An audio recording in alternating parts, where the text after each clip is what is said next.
Samantala dito po mga kapuso, ang mga kababayan ho natin dito sa lalawigan ng Cebu na naapektuhan ho ng matinding paglindol ay humihingi na ho ng tulong. At karamihan ho kasi sa kanila wala nang babalikang bahay. Lalong-lalo na yung mga kababayan ho natin na may mga nakitang paglutang ng mga sinkhole o uka. At yan po ang i-report ng ating kasamang si Emil Sumangil mula sa Cebu City. Emil? Susan, nilisan niya ng mga residente ang isang komunidad dyan sa bayan ng San Remigio, Cebu. Ang dahilan, Susan, may lumitaw na malalaking mga uka sa bakanting lote malapit sa kanilang mga tirahan. Narito po ang aking report.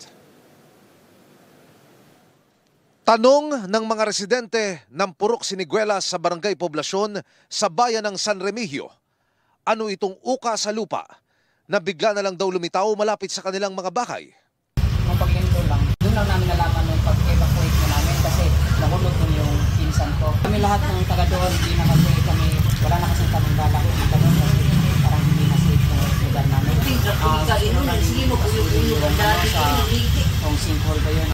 Lumitaw raw ang uka na ito isang araw matapos ang magnitude 6.9 na lindol nitong Martes. May nahulog na raw dito na motorsiklo. Pati isa pang kaanak ni Henry John, nalaglag din sa uka, mabutit nakaligtas. Patuloy na sinusubukan ng GMA Integrated News na makuha ang paliwanag ng mga otoridad tungkol dito.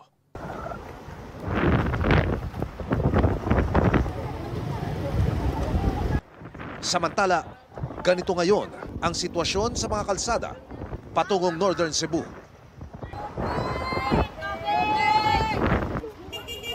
Nasa tabing kalsada ang ating mga kababayan. May mga hawak na placard kung saan nakasulat ang mga salitang tulong, pagkain at tubig. Bakit lumabas na kayo dito sa tabing kalsada at dala-dala nyo ito? Bakit? Manghingi na kami ng pagkain, tubig at saka bigas. Ano ho ba ang sitwasyon ninyo ngayon? Sabihin nyo sa ating mga kababayan. Hirap na kami. Bakit to? Sa sitwasyon kasi sa earthquake. Pagkain, tubig? Pagkain, tubig. Yung bahay nyo, nauuwian nyo pa? Nasa labas na kami. Kami karon naglisod jud may tungod sa earthquake nga nagdadangat sa mua.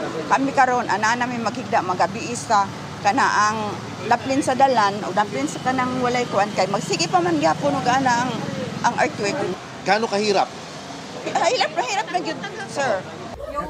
Yung mama ko doon sa loob nga. Hindi kalayuan, natuntun ko ang bahay ng magkapatid na senior citizen na sina Gavino at Leonora.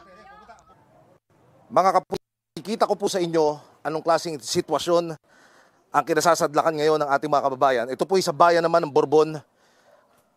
Nadaganan po ang magkapatid na senior citizen pagkatapos pong yanigin ng lindol noong gabi na iyon. Nakaligtas po sa kabutihang palad sa awa ng mahal na Diyos Ama yung kanilang bahay. Hindi na ho itsurang bahay at mistulang sinalansan ng mga kahoy na lamang at nagdomino ho dahil po sa lakas ng lindol. Kapwa, may problema sa pagdinig at hindi nakapagsasalita ng Filipino ang magkapatid. Nakuha raw mula sa guho ang magkapatid ng responding mga pulis ayon sa kwento ng kanilang pamangking si Benjamin. Nakahiga na ako, tapos yung mga matanda, diyan nakahiga na rin, natutulog. Bandang alas 9 at mahigit to, alas 9 o mag-alas 10. Biglang yumanig. Pag brownout, yan ang malakas. Talagang malakas, parang tapos nagbagsakan. Hinahanap namin ng ina ko at saka yung tiyahin ko. Nakahiga yan Tapos pinilit siguro niyang bumangon. Hinahanap kung saan ang labasan. Nakita ko nakayuko. Pilitan lang namin makarecover. Paunti-unti ba? Si Lolo Gavino kahit delikado, pinalikan ang bahay na wasak. Kinolekta ang mga kawayan at tinatalian ng aming abutan. Gagawin daw niya itong higaan.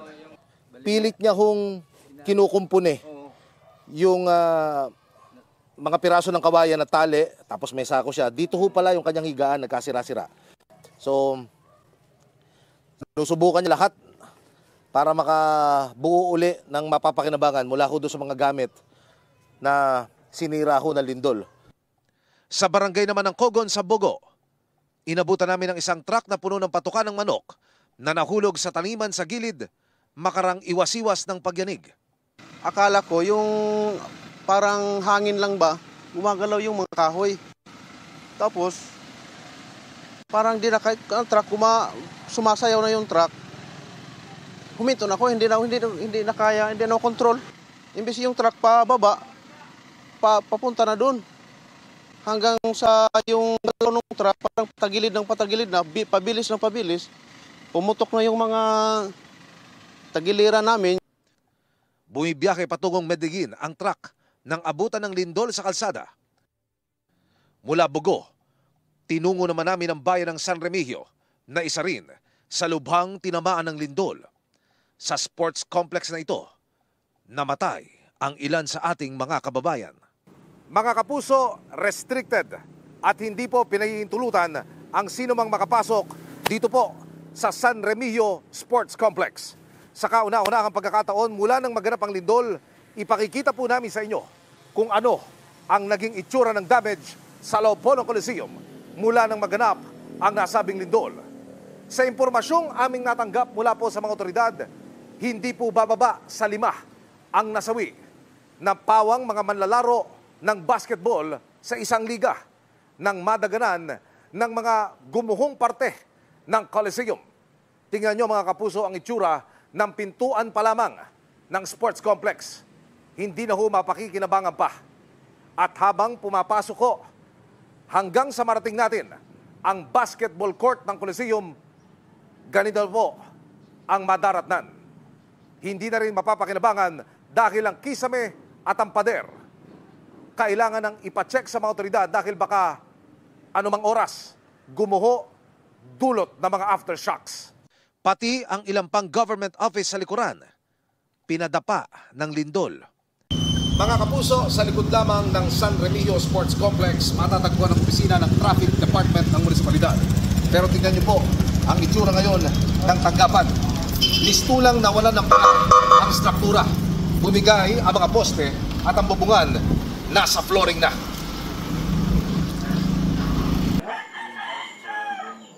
Sa aming pag-iikot, nakilala ko si Gemma. Siya ang ina ng 25 anyos na si Jude na isa sa mga nasawi sa na-damage na sports complex.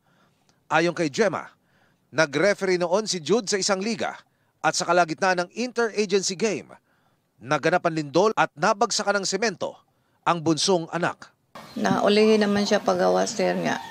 Ang motor na lang niya, isa na lang ditong nabilin sa kuan. Gawas niya. Kuan na gid kami nga siya usa sa biktima na. Pakirapan daw ang retrieval operation kay Jude na nahanap ang labi kinabukasan pagputok ng liwanag. Masakit man gid sa akon kay kamanguran ko ba siya nga anak bata pa niya di gid na ako unta madawat. Saon man gid na natabo naman. Nasa 63 pamilya naman mula sa Purok, Agbati, sa Barangay Hagnaya, ang pansamantalang nananatili sa bakanting lote na ito habang nagpapatuloy ang mga aftershock.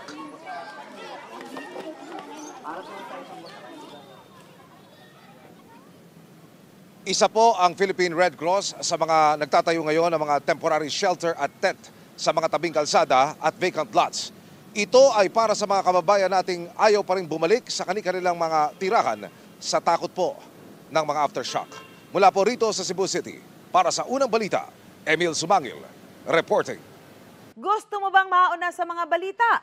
Mag-subscribe na sa GMA Integrated News sa YouTube at tumutok sa Unang Balita.